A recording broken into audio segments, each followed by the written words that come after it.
Guys ഒരു കിടക്കാച്ചി video ആണ് guys, കണ്ടു നോക്കൂ. വെളിച്ചെണ്ണയ്ക്ക് വില കൂടിയാലും വെളിച്ചെണ്ണ തീർന്നേ കാണുന്നില്ല പഠിച്ചോനെ. ഞാനായിരിക്കും വെളിച്ചെണ്ണ കൊടുത്തിനോ വാങ്ങിയെടുക്കാനിപ്പോ.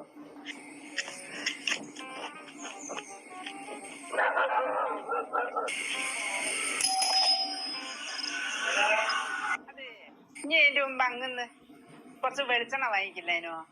അപ്പൊ ഇതിന്റെ മുമ്പ് എപ്പം കുറച്ചായി ഇതെപ്പോഴായാലും വാങ്ങിയ എനിക്ക് ഇനി ഓർമ്മല്ല. അപ്പൊ എന്ത് വെളിച്ചെണ്ണ?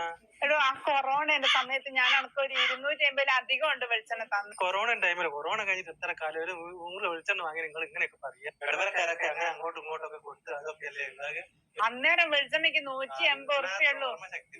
ഇപ്പഴേ വെളിച്ചെണ്ണയ്ക്ക് 450 ഉറുപ്പ്യ. 450 ഉറുപ്പ്യ വെളിച്ചെണ്ണയ്ക്ക് ആയാലും എന്താ ഇപ്പൊ സ്വർണ്ണത്തിന് എത്ര വില ഉണ്ട്? അന്നേരം എത്രയാനും? അതും പറഞ്ഞാൽ ശരിയല്ല. ഞാൻ വെളിച്ചെണ്ണ എടുക്കാം. ഞാൻ എന്തൊക്കെ ഉപകാരങ്ങൾ ചെയ്തെനിക്ക് എന്തൊക്കെ പണി എന്നെ കൊണ്ട് എടുപ്പിച്ചിക്ക്. എന്നിട്ട് ഇപ്പൊ ഒരു 100 വെളിച്ചെണ്ണയ്ക്ക്